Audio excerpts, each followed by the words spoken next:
Hey, thanks for making it to Veterans Info Tap. I'm glad you made it. Today I wanted to talk to you about your conditions, your ratings, and are they protected? Are they safe from the VA if they attempt to reduce them? Or will they basically not reduce them because you're protected, right? So that's the bottom line here, is there are protections for you, and there are 6 of them that I'm going to go through. I might throw in a 7th that's not actually written in here, but I will also add that in there.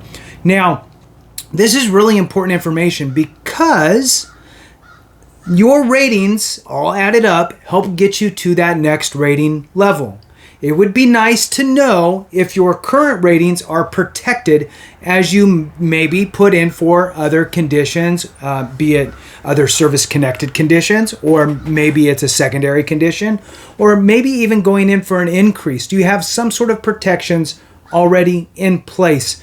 Everybody's always scared of, if I poke the bear, are they going to come back and reduce me on everything? So that's the topic here, and we're going to jump into it. So hit the thumbs up for me, subscribe, share with a friend, all of that good stuff. I really appreciate it. If you're not a member, consider joining. It does help the channel, and it helps me to find you quicker in the comments.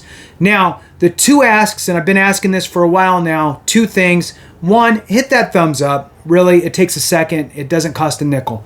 It helps to tell YouTube to push this out to other of us, right? Let's take care of each other, make sure it goes out. YouTube does not automatically push this video out in front of everybody. It does it a little bit at a time, gets a sampling, sees if people like it or not, and then if they do, they'll keep pushing it out, and if they don't, they'll basically put a lid on it and shut it down.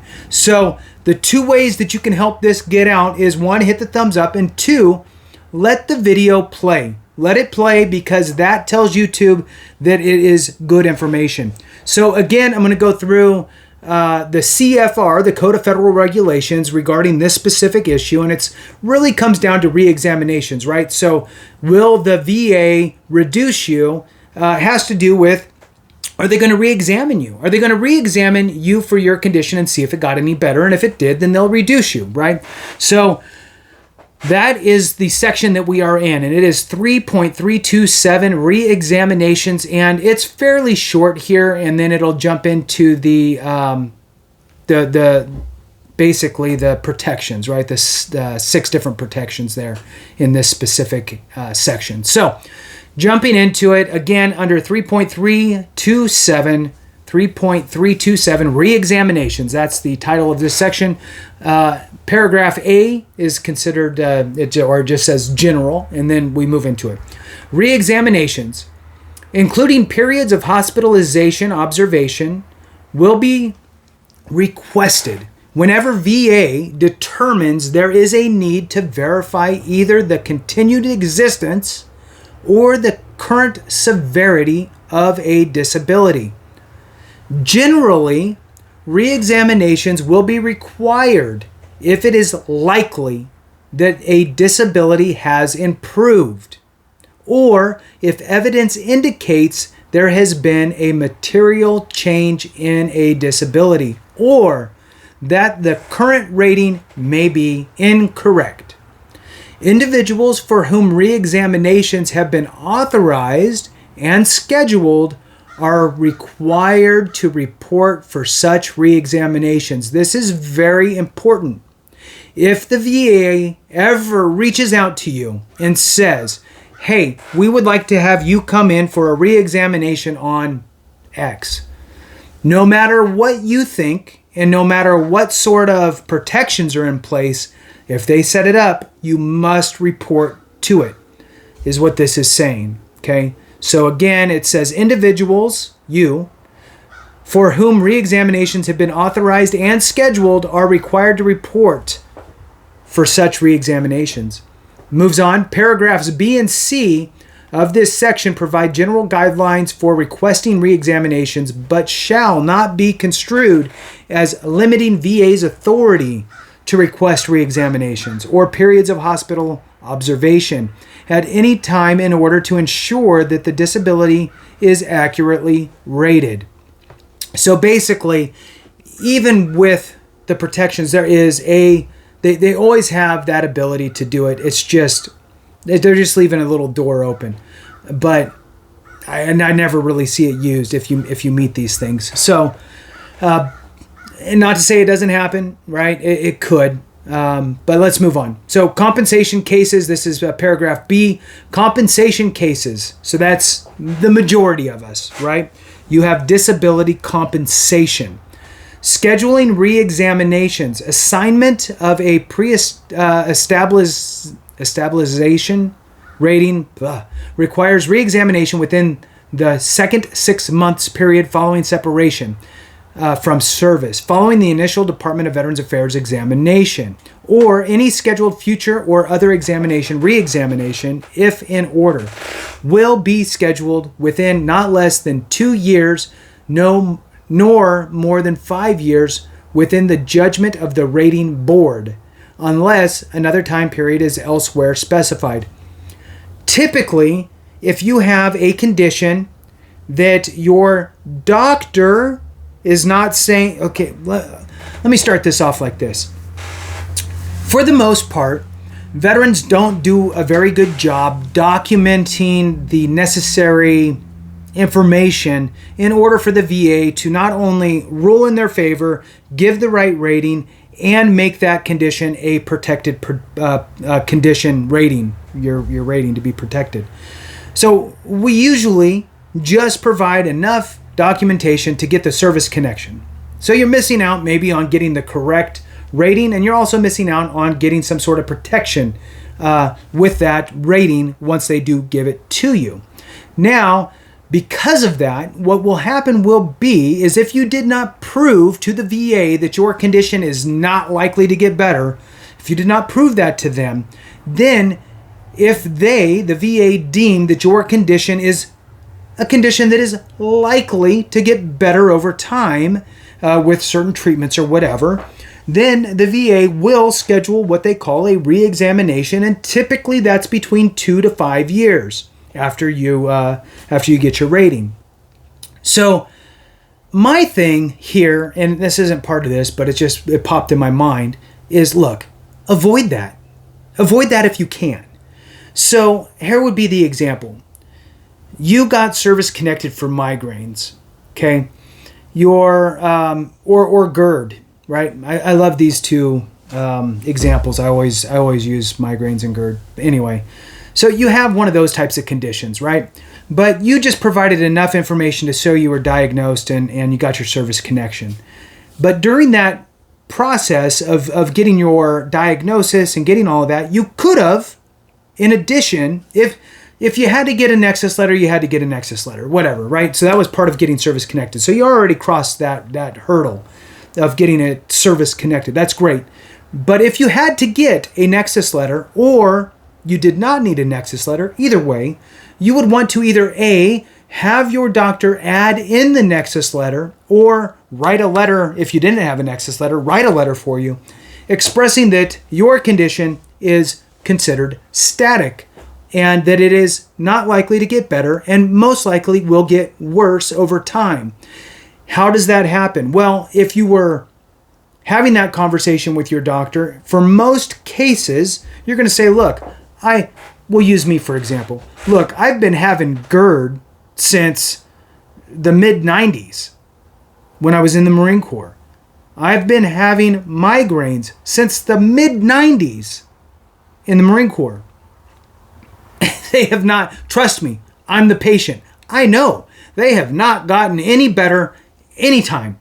And I think that I finally went through and did my VA stuff. I don't know. I don't even remember. Maybe around 2013-ish.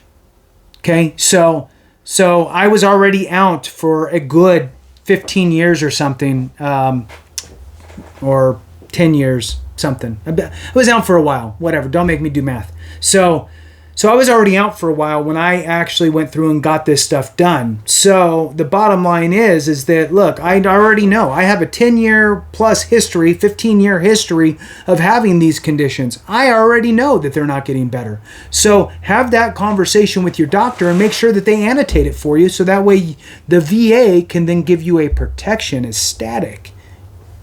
Just throwing that out there. I'm kind of giving away some of the gold here, but let's move on. All right.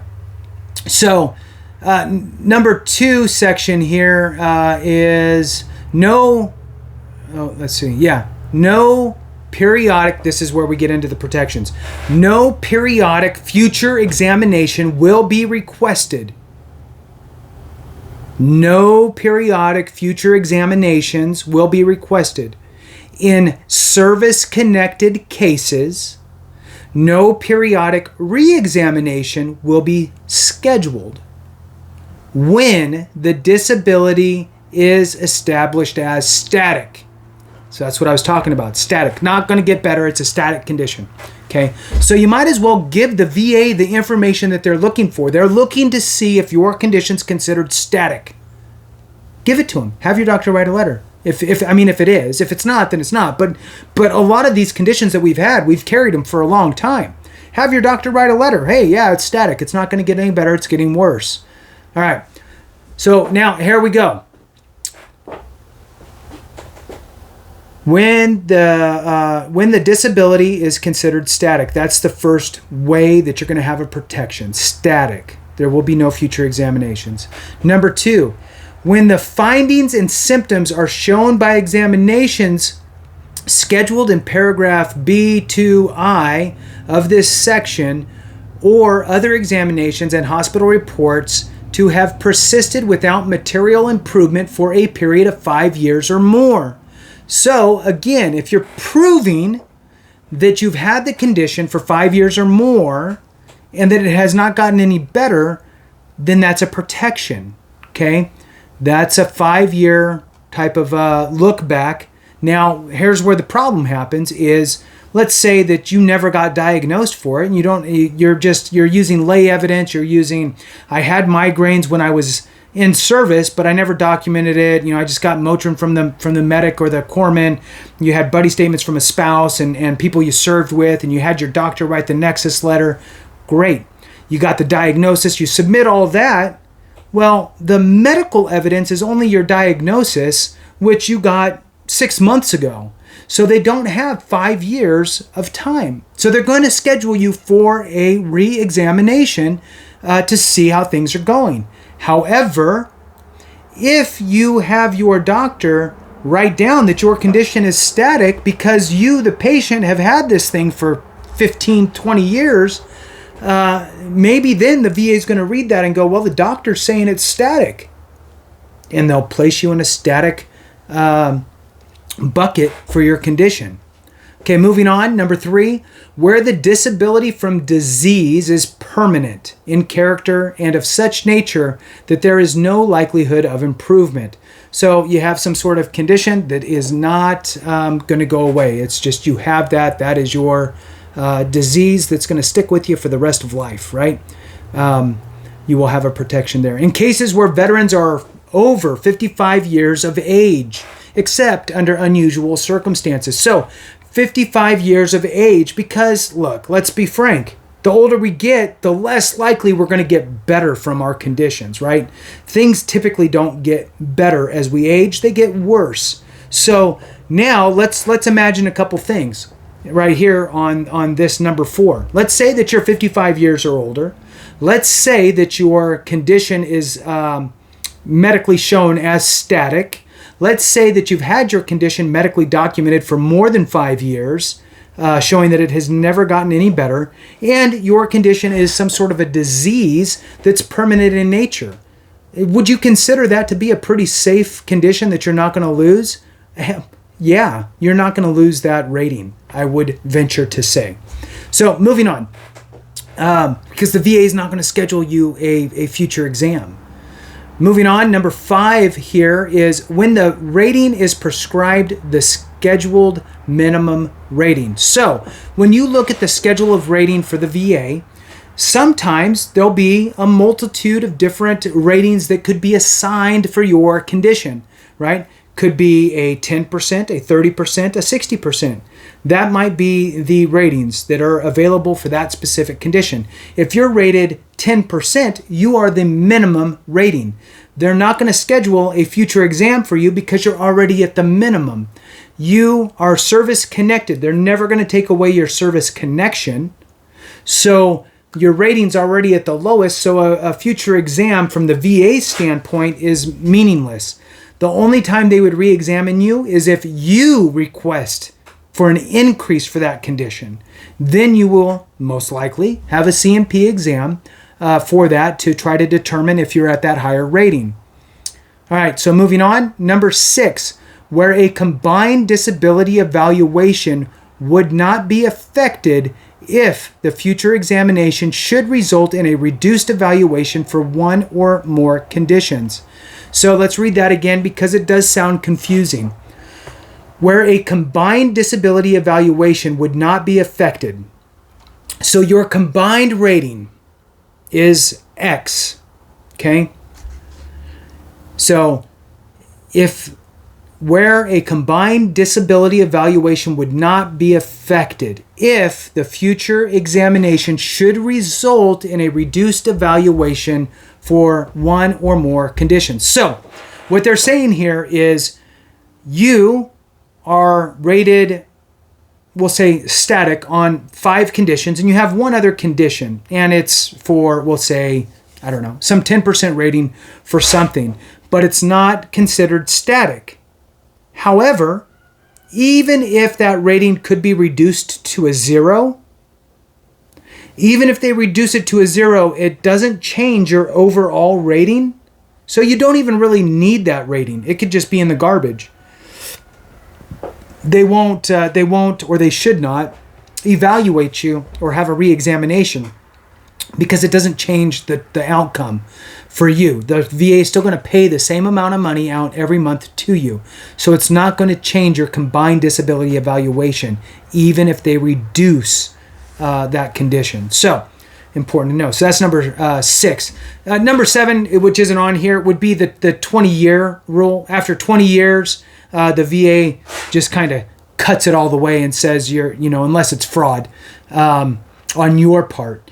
Now, an example that I once heard was the VA could have screwed up, and instead of rating your left leg, which they should have, they rated your right leg and gave you a 20% for your right leg. But you wanted your left leg, but they did your right leg. You didn't think anything of it, and you were like moving on with life and never thought anything about it. And then 20 years goes by. The VA, even if they discover that they did the wrong leg, they can't take it away now. It's done. So just kind of an interesting thing. So you could still go in and get your left leg done, right? You have all the documentation for your left leg. You can go in and put in for your left leg and get your left leg taken care of and get that service connected. But your right leg after 20 years is just, nobody cares anymore, right? So they just move on and just call it a day. They figure after 20 years, they've been paying you out. It's unfair to change it at that point if they didn't catch it. So that's an example on the 20-year. The next section here is on pension cases, but I'm going to leave it on the compensation side. Again, this is 38 CFR, Code of Federal Regulations, section 3.327 under Reexaminations. Thank you so much for watching. I appreciate each and every one of you. Have a great one. And remember, if we don't take care of each other, something went wrong.